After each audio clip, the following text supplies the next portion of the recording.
Bismillahirrahmanirrahim. So today we're going to talk with class 1 anti-arrhythmic drugs. Class 1 anti-arrhythmic drugs which are sodium channel blockers. हम सबको पता है कि एक von वेनियन classification होती है, ठीक है, जिसकी बेस पे आप इनको डिवाइड करते हो डिफरेंट क्लासेस में. इसमें से आपके पास क्लास 1 जो है वो सोडियम चैनल ब्लॉकर्स होती है. क्लास 1 को आगे से हम फर्दर डिवाइड करते हैं 1A में, 1B में, 1C में, डिपेंडिंग अपॉन दी 1A में डिवाइड होता है, 1B में डिवाइड होता है और 1C में डिवाइड होता है depending upon the calcium channel blocking activity, potassium channel blocking activity, sorry, ठीक है, potassium channel blocking activity.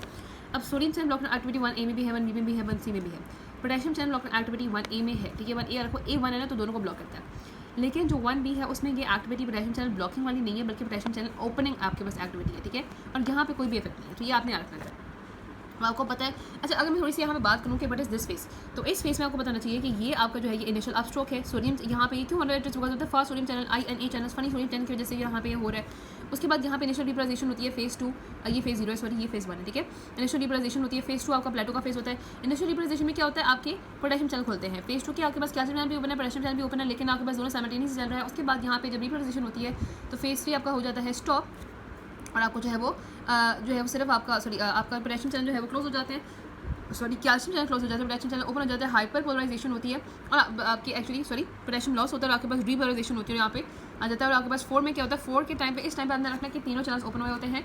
Sodium channel भी ओपन है, पोटेशियम चैनल भी ओपन है और कैल्शियम चैनल भी ओपन है, लेकिन उन सबका जो रेशो है वो सेम है, कि सोडियम और कैल्शियम अंदर भी जा रहे हैं, पोटेशियम उसी रेशो से बाहर निकल रही है. तो ये सारे स्टेजेस हैं. अब सोडियम चैनल ब्लॉकर ने क्या करना है कि उन्होंने इस स्टेज में प्रॉब्लम करनी है, इसको कहते हैं अपस्ट्रोक ऑफ एक्शन पोटेंशियल. तो बहुत सारे आपके पास sodium channel blockers depending upon कि वो किस काइनेटिक से, किस स्पीड से, कितनी देर तक इस सोडियम चैनल को ब्लॉक करते हैं, वो इस upstroke of the action potential को अफेक्ट करते हैं. तो हम डिफरेंट का पढ़ेंगे. सबसे पहले हम आ जाते हैं 1A पे. तो ये जो 1A होती है इनकी डिफरेंट प्रॉपर्टीज़ होती हैं, इनको हम यहाँ पे देख लेते हैं. जो 1A ड्रग्स होते हैं ना, याद रखना है कि 1 to 10 सेकंड के लिए ब्लॉक करते हैं. प्रेफरेंशियल ऐसा रखना है कि ये एक्टिवेटेड सोडियम चैनल को प्रेफर करते हैं. मॉडरेट, इनका रखना है कि ये मॉडरेट फेज 0 डिप्रेशन कॉज कराते हैं. And AV conduction depression, phase 0 depression is related with the AV conduction depression. जब फेज 0 डिप्रेस हो जाएगा, यानी कि जब आपका डीपोलराइजेशन हुई नहीं होगी, तो AV कंडक्शन भी नहीं होगी, ठीक है. And slightly increase active potential duration और आपके पास इफेक्टिव रिफ्लेक्टिव पीरियड. वो कैसे होता है वो मैं अभी दिखाती हूँ. ओके, तो जैसे हमने देखा कि आपके पास ये जो दोनों प्रॉपर्टीज़ आती है वो इस वजह से आती है कि class 1A drug sodium channel को तो ब्लॉक करती है, लेकिन पोटेशियम चैनल को भी ब्लॉक करती है. अब जब पोटेशियम चैनल ज़्यादा देर तक ब्लॉक रहेगा तो पोटेशियम अंदर बिल्डअप हो जाएगा. जब पोटेशियम अंदर बिल्डअप हो जाएगा तो डीपोलराइजेशन ज़्यादा देर तक रहेगी, पोटेशियम बाहर ही नहीं जाएगा, रीपोलराइजेशन ही नहीं होगी. तो उसकी वजह से क्या होगा कि एक्शन पोटेंशियल ड्यूरेशन जो है वो प्रोलॉन्ग हो जाएगा, लंबा हो जाएगा, ठीक है.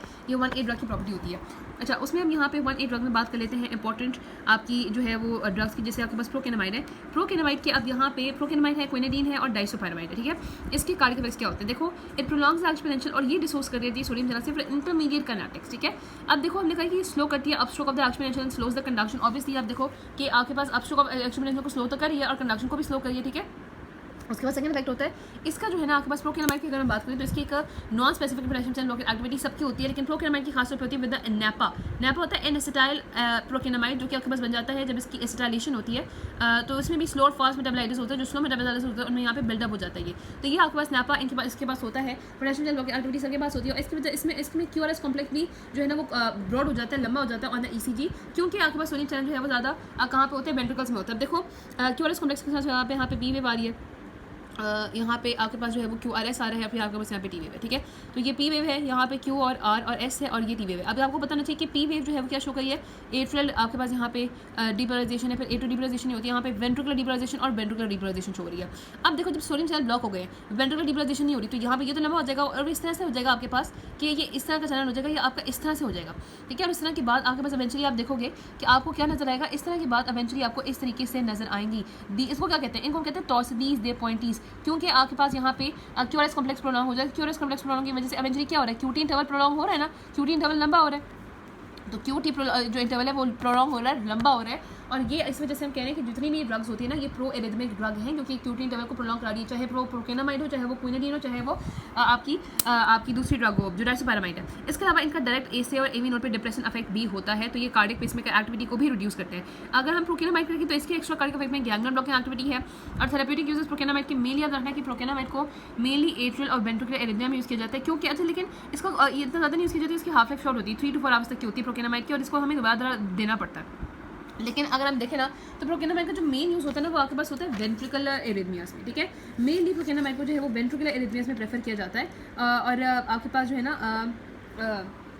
इसको हम अक्यूट एट्रियल वेंट्रिकुलर एरिथमिया में देते हैं, और हम इसको हमेशा आईवी देते हैं, ठीक है, आईवी हम देते हैं, अदरवाइज जो है ना वो मोस्ट ऑफ द टाइम हम इसको यहाँ पे नहीं ही देते। और फिर अगर हम बात करें प्रोकेनाडामाइन की साइड इफेक्ट्स की, तो यहाँ पे क्यूटी प्रोलॉन्गेशन मैंने बता दिया, इसकी वजह से ऐसे रिलैक्सन हो जाता है, actually as a hapten act करता है, हेप्टेन के तौर पर जब ये एक्ट करता है तो आपके पास इसकी वजह से क्या होता है, ओके, तो ये एज अ हेप्टेन एक्ट करता है। आपने रखा है कि प्रोकेनामाइड की वीडी जो है जो उसका वो भी बड़ा लार्ज होता है, तो ये बॉडी में वाइडली डिस्ट्रीब्यूट हो जाता है और आपके पास एक एंटीबॉडी रिएक्शन जो है वो एसएलई की तरह का प्रोड्यूस कर देता है। उसके बाद आ जाते हैं सबसे ज़्यादा इंपॉर्टेंट ड्रग जो कि क्विनिडीन है। अब क्विनिडीन का आप रखते हैं कि क्विनिडीन जो है इसके वही सारे इफेक्ट है, यानी कि अगैन क्विनिडीन क्या करेगी, it will slows the action potential, ये इफेक्ट तो ये भी आ रहा है ना, it will slow the upstroke of the action potential, slow the AV conduction, prolong the QRS complex, prolong the action potential duration, और effective refractory period QRS complex भी इसी तरीके से लंबा हो जाएगा। और इसके अलावा इसका भी डायरेक्ट एसिड एवी नोड पे इनहिबिटरी इफेक्ट है। एक्स्ट्रा कार्डिक इफेक्ट रखना है कि क्विनिडीन की जो एक्स्ट्रा कार्डिक इफेक्ट है वो है आपके पास इसकी अल्फा ब्लॉकिंग एक्टिविटी और इसकी मस्कुलिन ब्लॉकिंग एक्टिविटी। अच्छा, इसको हमने थोड़ा सा समझना है। अल्फा ब्लॉकिंग एक्टिविटी यानी कि इसकी एट्रोपिन लाइक एक्टिविटी है, ठीक है, सॉरी आपकी मस्कुलिन ब्लॉकिंग एक्टिविटी यानी कि इसकी एट्रोपिन लाइक एक्टिविटी है। अल्फा ब्लॉकिंग एक्टिविटी जैसे कि प्राजोसिन लाइक एक्टिविटी है, तो इसकी इस तरीके की एक्टिविटी होती है।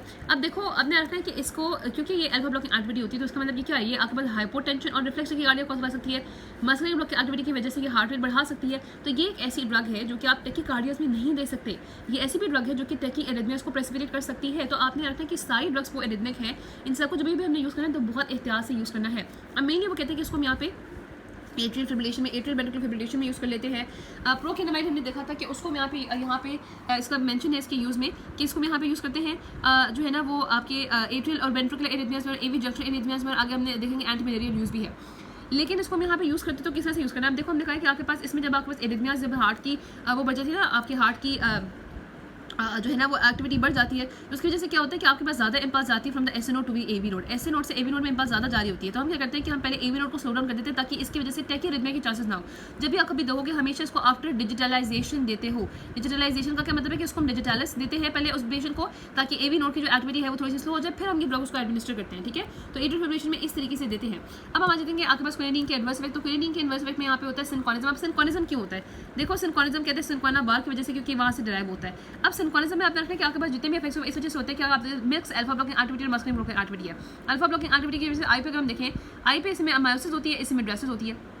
जीआईपी देखें तो यहाँ पे जो ये आपके पास जो है ये आपकी जो है ना एक्टिविटी को क्या कर रहा है, ये अगर हम देखें तो मस्कुलिन ब्लॉकिंग एक्टिविटी है, तो ये आपकी जीआईटी की एक्टिविटी को जो है वो स्लो कर रहा है, ये इंक्रीज कर रहा है। तो ये आपके पास इस वजह से आपके पास जो है ना वो जीआईटी डिस्फंक्शन हो रहे होते हैं, ऑक्यूलर डिस्फंक्शन हो रहा होता है, सीरियस एक्साइटेशन हो रही होती है, और आपकी टिनिटस होता है। ये सारी चीज़ें सिंक्रोनिज्म में आपको नजर आती हैं। ड्रग इंटरैक्शन स्कीम इम्पोर्टेंट आप याद रखें कि एक तो यहाँ पे हाइपरकिनीमिया जो है ना वो ऑब्वियसली ऑलरेडी एरिथमिया हुआ है, हाइपरकिनीमिया जो है उसको फर्दर प्रेसिपिटेट कर देगा। दूसरा ये है कि वो कहते हैं कि जो क्विनिडीन होता है ना वो डाइजॉक्सिन को अपनी टिश्यू बाइंडिंग साइड से डिस्प्लेस कर देता है। अब ये अजीब सी बात है कि हमने पहले आपके पास उसको ट्रीट करने के लिए पहले डाइजॉक्सिन देंगे, उसके बाद क्विनिडीन देंगे, लेकिन ये क्या करेगा कि ऑलरेडी जो डाइजॉक्सिन होती है उसको डिस्प्लेस कर देता है अपनी साइड से, जिसकी वजह से डाइजॉक्सिन टॉक्सिटी बढ़ा देता है। ओके, क्विनिडीन की टॉक्सिटी में नोजिया, वोमिटिंग, डायरिया है, सिंक्रोनिज्म में एडिसिंक्रेटिक इम्यूनोलॉजिकल रिएक्शन है, क्यूटी प्रोलॉन्गेशन और ड्रग इंटरैक्शन पी ग्लाइकोप्रोटीन और सीवापी26 को इनहिबिट करता है। तो उसके साथ आपने इसको ध्यान से रखना है। जो डाइसोपरामाइड होती है ना, इसके बहुत ज़्यादा एंटी मस्कुलिन इफेक्ट है। इसकी वजह से ये जो डाइसोपरामाइड है ये आपके पास जो है ना वो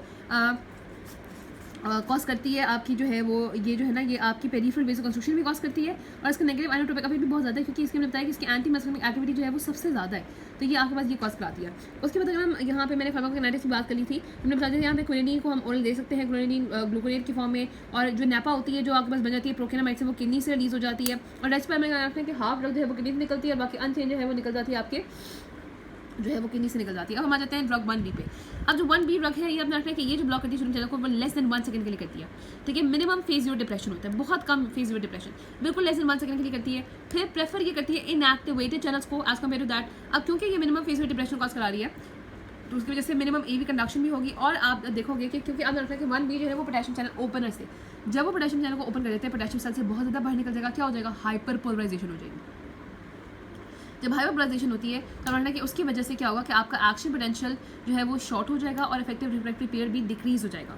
अब देखो इसमें एक्चुअली मैकेनिज्म ये है कि देखो सबसे पहले तो हमने यही बात किया ना कि आपके पास ये तो ज़रूर हुआ कि आपके पास एवी कंडक्शन ज़रूर स्लो होगी, जो फेज 0 है उसमें आपके उसमें स्लो पे डिक्रीज आया। अब हम क्यों कह रहे हैं कि आपके पास एक्शन पोटेंशियल यहाँ पे कम हो रहा है या पोटेंशियल का ड्यूरेशन कम हो रहा है। एक तो इस वजह से आपको पता है कि बहुत थोड़ी देर के लिए सोडियम चैनल से बंद करते हैं उसके बाद वो खत्म हो जाता है। दूसरा यहाँ पे इसका ये इफेक्ट होता है कि आपने चीज़ रखनी है कि ये इसलिए भी इस तरह से कर रहे हैं क्योंकि देखो जब हाइपर पोलराइजेशन हो रही है मतलब इसका क्या आपके पास रैपिड रिपोलराइजेशन हो रही है, वो जल्दी से रिपोलराइज कर रहा है। और ये रैपिड रिपोलराइजेशन की वजह से पोटेशियम आपके पास ई फ्लक्स की वजह से पोटेशियम ई फ्लक्स अगर ज़्यादा हो रहा है तो रैपिड रिपोलराइजेशन हो रही है, और रैपिड रिपोलराइजेशन की वजह से ये हो रहा है। अब देखो ये फेज रिपोलराइजेशन का साथ है तो ये जल्दी आ गया, तो ये रैपिड रिपोलराइजेशन की वजह से हो रहा है। रीपोलराइजेशन की वजह से कि इसका एक्शन पोटेंशियल रिलेशन जो है वो प्लेट्यू उसका शॉर्ट हो जाता है, ठीक है। उसके बाद आपने ये बताना है यहाँ पे ये जो बातें हो गई। अब यहाँ पे थोड़ा सा मैं एक चीज़ मिस कर गई जो मैं बता देती हूँ कि इसको ध्यान रखने की इसकी कॉन्ट्राइंडिकेशन ये है आपकी 1A रखी कि इनको आपने अथेरोस्क्लेरोटिक हार्ट डिजीज़ में और सिस्टोलिक हार्ट फेलियर में नहीं देना। दूसरा डिसइंकॉनिज्म मैंने बता दी थी, उसमें ब्लड विजन, टिनेटस, हेडेक, डिसोरिएंटेशन और ये है। और आपने रखना है कि आपके पास जो क्विनिडीन है वो CYP2D6 की बीटा-ग्लोबुलिन की इनहिबिटर है वो नहीं देना। जो आपके पास प्रोकेनामाइड है ना वो हम IV नहीं देंगे, उससे हाइपरटेंशन हो सकती है। और जो डायसिपैरामाइड उसके एंटी मस्कुलर फैक्टर ये हमने बता दिए थे। अब इसी तरीके से हम यहाँ पे बात करें हैं 1B ड्रग्स की, तो 1B ड्रग्स की सबसे इंपॉर्टेंट यहाँ पे होती है लाइडोकेन और मैक्सिलटीन, लेकिन आपके पास यहाँ पे लाइडोकेन है, मैक्सिलटीन है, टोकेनाइड है और यहाँ पे फिनेटोइन भी होती है। अच्छा, अब इसमें यहाँ पे हम लाइडोकेन देख लेते हैं। इसके कारक होते हैं कि आपके पास एक्टिवेशन को शॉर्ट करता है, डिसोसिएट करता है चैनल से, रैपिडली डिसोसिएट करता है और उसके बाद जो है ना इनएक्टिवेटेड चैनल ब्लॉक ही कर रहा होता है। अच्छा, ये बहुत है कि जब ये इनएक्टिवेटेड चैनल ब्लॉक करता है, क्योंकि इनएक्टिवेटेड चैनल को ज़्यादा ब्लॉक करता है, यानी कि आपके पास जब चैनल इनएक्टिवेटेड स्टेट में होता है तो उसका मतलब क्या होता है, ये आपके पास जब इनएक्टिवेटेड स्टेट को ब्लॉक करेगा तो वो कहता है कि इससे हमें क्या फायदा होगा। इससे ये होगा कि आपके पास चैनल जो है वो इनएक्टिवेटेड स्टेट में रेस्टिंग स्टेट में नहीं जाएगा, जब वो रेस्टिंग स्टेट में नहीं जाएगा तो ओपन ही होगा। इनएक्टिवेटेड चैनल अगर आपको याद हो तो वो स्टेट होती है जिसमें आपके जो है वो अंदर वाले जो चैनल यहाँ पे जो है वो क्लोज होते हैं और जो आपके पास एम चैनल है वो ओपन होता है। अच्छा, तो इसमें आप देख लो कि इनएक्टिवेट चैनल में ईच गेट क्लोज होता है, एम गेट ओपन होता है। तो यहाँ पे वो कहते हैं कि ये इसकी conversion into resting state delete कर देता है। जब आपके पास इनएक्टिवेट चैनल रेस्टिंग स्टेट में कन्वर्ट नहीं होंगे तो यहाँ पे रेस्टिंग स्टेट से वो एक्टिवेट में कैसे कन्वर्ट होंगे, ठीक है। तो ये इस वजह से इनएक्टिवेट स्टेट में रेस्टिंग स्टेट में नहीं जाएंगे और उससे भी आपके पास यहाँ पे हेल्पफुल होगी। तो वेंट्रिकुलर सेल जो होता है ना उनका एक्शन पोटेंशियल में कहता है कि जिसमें वेंट्रिकुलर सेल का एक्शन पोटेंशियल रॉन्ग होता है वो अफेक्ट होता है। यहाँ पे जो वेंट्रिकुलर सेल बहुत ज़्यादा काम करें या फिर प्रोलॉन्ग डिपोलराइजेशन है या फिर जिनमें बहुत ज़्यादा इस्कीमिया हुआ है। इसके अलावा रैपिड काइनेटिक्स की वजह से recovery in between the block जो है वो रैपिड हो जाती है, तो एक्शन पोटेंशियल पे ऐसा कोई इफेक्ट नहीं आता, प्लेटो शॉर्ट हो जाता है और लीस्ट आपके पास यहाँ पे डिप्रेशन है AV कंडक्शन पे, ठीक है। एक्स्ट्रा कार्डिक इफेक्ट इसकी आता है कि CNS में, क्योंकि एक आपको पता है एनेस्थेटिक भी है तो पहले CNS को स्टिमुलेट करती है, फिर डिप्रेस करती है, पैरास्थीसिया, ट्रेमर्स, हियरिंग डिफेक्ट्स और स्लर स्पीच कन्वर्जन वगैरह आ जाती है। इसको जो हम यूज़ करते हैं ना mainly post MI ventricular arrhythmia में यूज़ करते हैं और डायजॉक्सिन इंड्यूस यानी कि उसमें एरिथमियास में यूज़ करते हैं। उसके अलावा इसको यहाँ पे अक्यूट वेंट्रिकुलर टैकिकार्डिया और वेंट्रिकुलर फिब्रिलेशन में यूज़ करते हैं। साइड इफेक्ट जो है वो थोड़ी सी लीस्ट ये कार्डियोटॉक्सिक है, कार्डियोटॉक्सिक ये लीस्ट है। हाइपरटेंशन इसकी वजह से हो जाती है, ये प्री एग्जिस्टिंग हार्ट फेलियर जो है ना उसमें कॉज करा देती है हाइपरटेंशन और सीरियस इफेक्ट जो हमने ऊपर देखे थे। अगर हम यहाँ पे इसकी फार्माकोकाइनेटिक्स की बात करें तो जो डिग्लोकेन होती है ना वो आपके पास बहुत ज़्यादा इसका हाई फास्ट मेटाबॉलिज्म होता है, जो उसको हम यहाँ पे हमेशा IV देते हैं, ठीक है। हमने यूजेस देख लिया कि उसको यहाँ पे वेंट्रिकुलर फिब्रिलेशन टैकिकार्डिया में देते हैं। अगर हम बात करें ना आपके AV जस्ट में क्विनिडीन देते हैं। मैक्सिलटीन की बात करें तो मैक्सिलटीन जो है वो हम क्रॉनिक ट्रीटमेंट में देते हैं, उसको हम ओरल भी दे सकते हैं। फार्माकोकाइनेटिक्स में ये कि लाइडोकेन जो है वो इंट्रावेनसली देते हैं, हाई फास्ट इफेक्ट की वजह से मेटाबॉलाइट हो जाती है। 2 एक्टिव मेटाबॉलाइट्स में CYP1, 2 और 3 और 4 से लाइडोकेन जो है इसको मॉनिटर हमें करना है क्लोजली, क्योंकि जो है वो यहाँ पे CYP इनहिबिटर से बड़ा इंटरेक्शन होता है। आपने रखना है कि जो लाइडोकेन है उसका वाइथेरेपेटिक इंडेक्स है, लेकिन ऑब्वियसली ये CNS में इफेक्ट प्रोड्यूस करती है, निस्टैग्मस, ड्राउजीनेस, स्लर स्पीच, पैरास्थीसिया। और जो मैक्सिलटीन है उसका नॉन थेरेपेटिक इंडेक्स होता है, लेकिन ये नोजिया, वोमिटिंग, डिस्पेप्सिया प्रोड्यूस कर सकती है। अब हम आ जाते हैं क्लास 1C ड्रग पे। जो क्लास 1C ड्रग है जिससे आपके पास फ्लेकेनाइड है, प्रोपोफिनोन है, एनकेनाइड होती है, लोकेनाइड भी होती हैं।